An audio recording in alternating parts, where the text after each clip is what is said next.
बहुत ही बढ़िया था सर। मतलब सभी फैकल्टी इतने बढ़िया है कि जब भी क्वेश्चन करो तो क्वेश्चन का जवाब देते थे। हर हर चीज 2 बार 3 बार करके समझाते थे, तो फिर प्रॉब्लम ही नहीं होने देते हैं कुछ। मतलब सिकंद सर का कोई क्लास करेगा तो वो तो पूरे फार्मेसी को ही लेके चलते हैं। Hello, dear students. Welcome back to the DDC classes. So, dear students, judicians are unstoppable.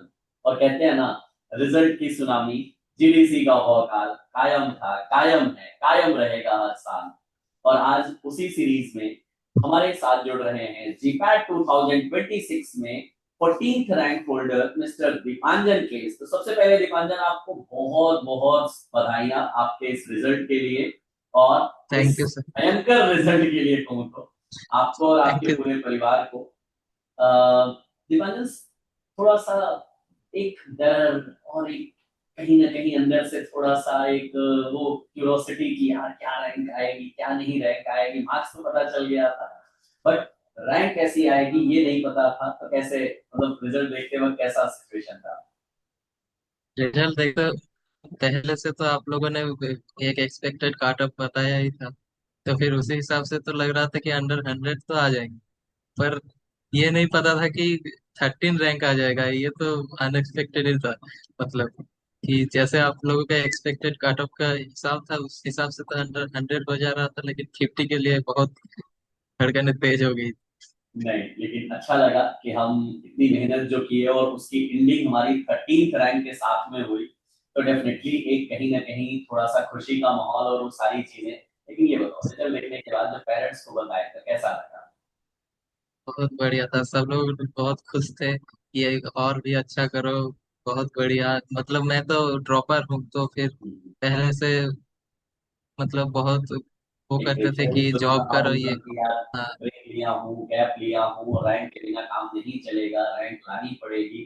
अंदर हाँ, से वो सारी चीजें भी चल रही होंगी।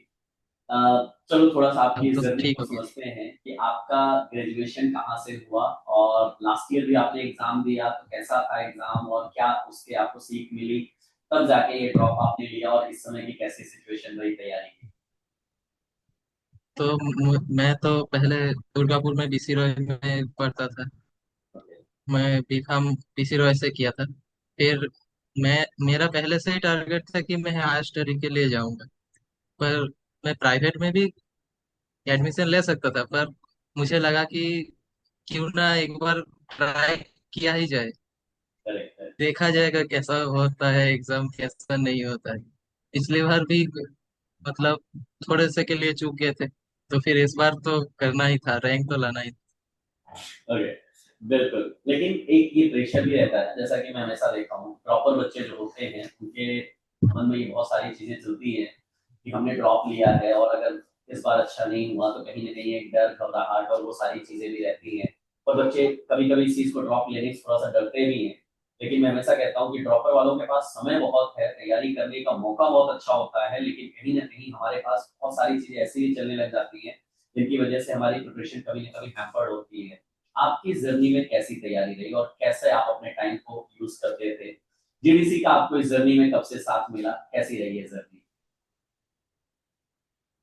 मैं तो मतलब पिछले साल से ही जीडीसी का क्रैश कोर्स लिया था पिछले साल। तो फिर नहीं हुआ तो मैं फिर रिपीटर ज्वाइन किया था इस साल। तो फिर मतलब मेरे पास तो पूरा का पूरा टाइम था, पूरा दिन ही पड़ा रहता था।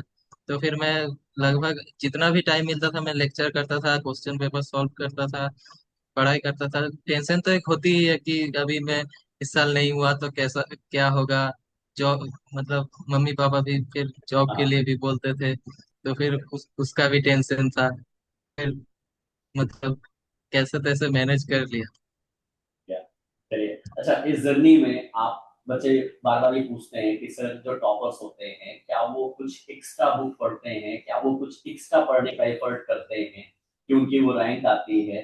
तो दीपांजन, क्या कहना चाहोगे कि आपने मतलब क्या क्या पढ़ा और कैसे, मतलब क्या कुछ अलग पढ़ा, मॉड्यूल क्लासेस के अलावा क्या क्या चीजें आपने यूज किया?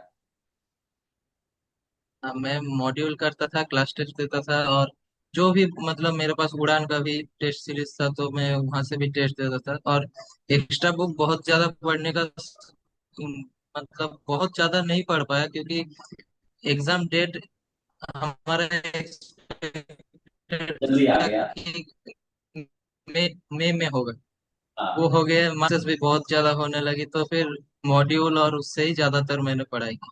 नहीं, चलो, तो ये चीज मैं हमेशा कहता हूँ बच्चों की, अगर आप ढंग से क्लासेस और मॉड्यूल्स दोनों को मिला के आप तैयारी कर लीजिए, तो मुझे नहीं लगता है कि उससे ज्यादा आपको और कुछ करने की जरूरत होती है।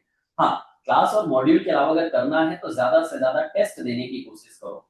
और वो चीज आई होप आपने इस बार यूज किया, और आपने अपने आप में चेंजेस भी इस चीज को देखा है। और हम कहते हैं ना कि अगर एक बार आपने जीडीसी में ढंग से पढ़ लिया ना, तो मैं कहता हूँ कि फिर उसके बाद कोई भी एग्जाम आए, कोई भी ऐसा चीज नहीं है जो आप कर नहीं सकते हैं। क्योंकि नॉलेज जो आप गेन करते हो, जो कॉन्सेप्ट आप बिल्डअप करते हो, वो सबसे ज्यादा जरूरी होता है। क्या इस चीज का डिफरेंस अब समझ में आया आप?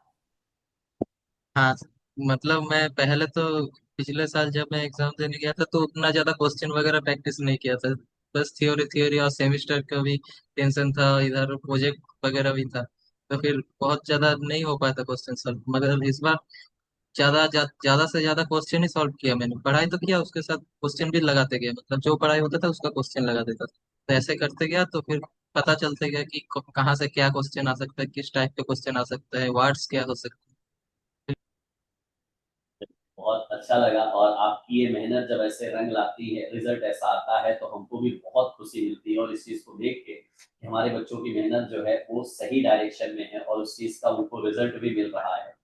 अच्छा, एक इस जर्नी की अगर मैं थोड़ी सी बात करूं, तो जब आप ड्रॉप लिए उस समय बहुत सारे मन में सवाल रहे होंगे कि ड्रॉप लेना सही है कि नहीं है, करना चाहिए। ठीक है, आपने बोला कि चलो एक बार करके देखते हैं, लेकिन कहीं ना कहीं वो सिचुएशन को लेके, क्योंकि बच्चे घबराते हैं, बार बार कहता हूँ, लेकिन वो प्रॉपर टाइम का यूटिलाइजेशन नहीं करते हैं, इस वजह से थोड़ा सा दिक्कतें आती है। ऐसा नहीं है कि आप कर नहीं सकते, लेकिन बस वो अपने अंदर का वो जुनून और डेडिकेशन को डेवलप करना होता है कि नहीं, मुझे ये करना है, मेरा फ्यूचर है, और मुझे फाइट करके दिखाना है।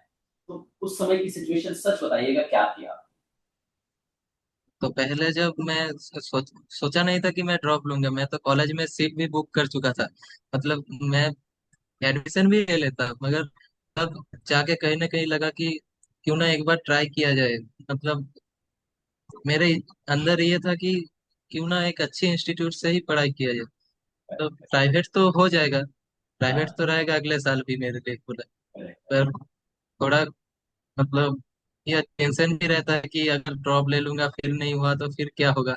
ये तो चीज। फिर इन सब हाँ, तो फिर इन सब को टैकल करना बहुत जरूरी है, कि अपने ऊपर विश्वास रखना बहुत जरूरी है कि मैं कर पाऊंगा। और टाइम को ज्यादा, मतलब अगर हमारे पास बहुत ज्यादा टाइम होता है तो हम लोग क्या करते हैं, रील देखने लग जाते हैं। अभी तो मतलब फोन में इतने सारे चीजें आ गए हैं कि मतलब टाइम कहाँ से कहाँ चला जाता है पता ही नहीं चलता। तो इन सब डिस्ट्रैक्शन से थोड़ा बाहर आना पड़ता है। तो कैसे दीपांजन पढ़ाई ने अपने डिस्ट्रैक्शन को कैसे कंट्रोल किया? क्योंकि देखो, इंसान है, मन करता है, मेरा भी मन करता है, आपका भी मन करता है कि चलो रील स्क्रॉल करते हैं, चलो थोड़ा सा यहाँ गप्पे मार लेते हैं, चलो थोड़ा सा ये अच्छी वाली मूवी आई है, ये अच्छी वाली वेब सीरीज आई है, चलो इसमें थोड़ा सा समय बिता लेते हैं।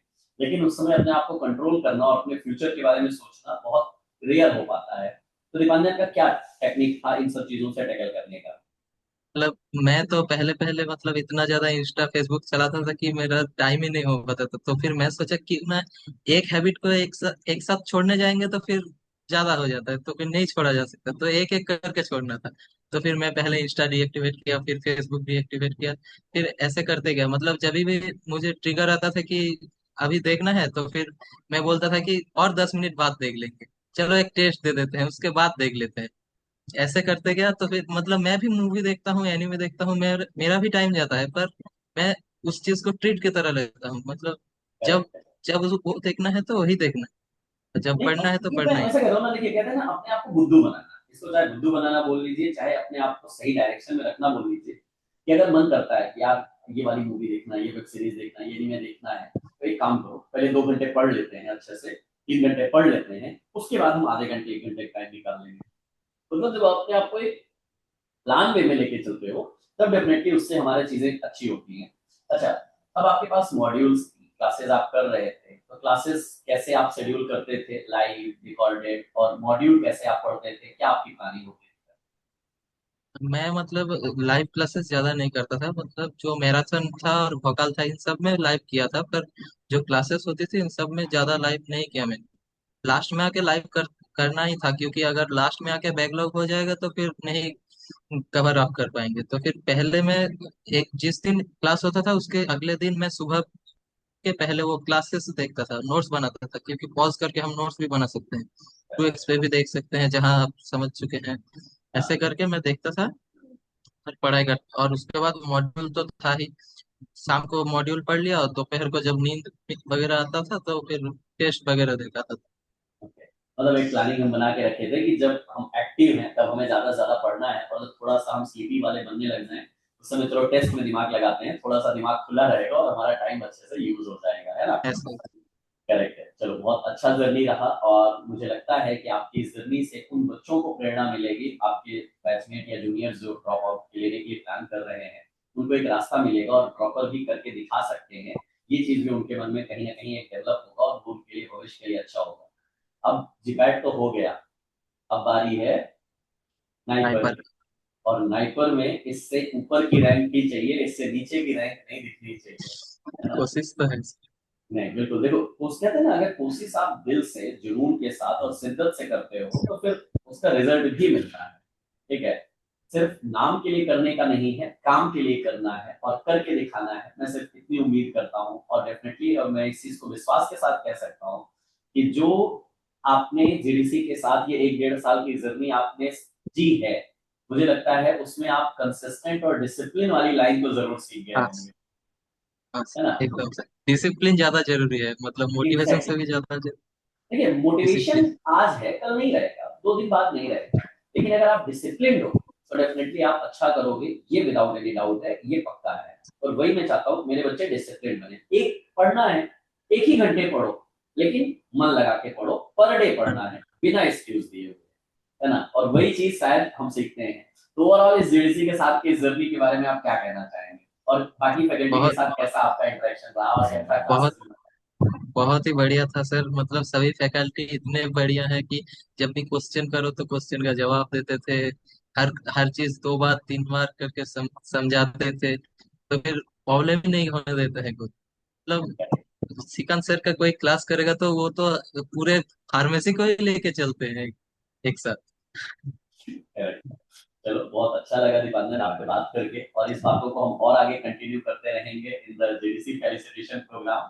तो तैयारी हो गई है ना। हो रही। चलो, बहुत चल रही। बढ़िया। तो आगे जैसा भी होगा उसके लिए कम्युनिकेट किया जाता है, और मिलते हैं आप सभी से ठीक। फेलिसिटेशन में, और वहां पे और भी सारी ग्रैंड मस्ती, जितना भी हमने साल 2 साल सेक्रीफाइस किया है ना, सबका बदला लिया जाएगा, है ना। फुल मस्ती हाँ के सर, साथ एक। सारी चीजों को लिया जाएगा, है ना। चलिए, thank you so much Dipanjan हमारे साथ थैंक यू। जुड़ने के लिए। All the best for your future. मिलते हैं आप सभी से। Thank you. Thank you.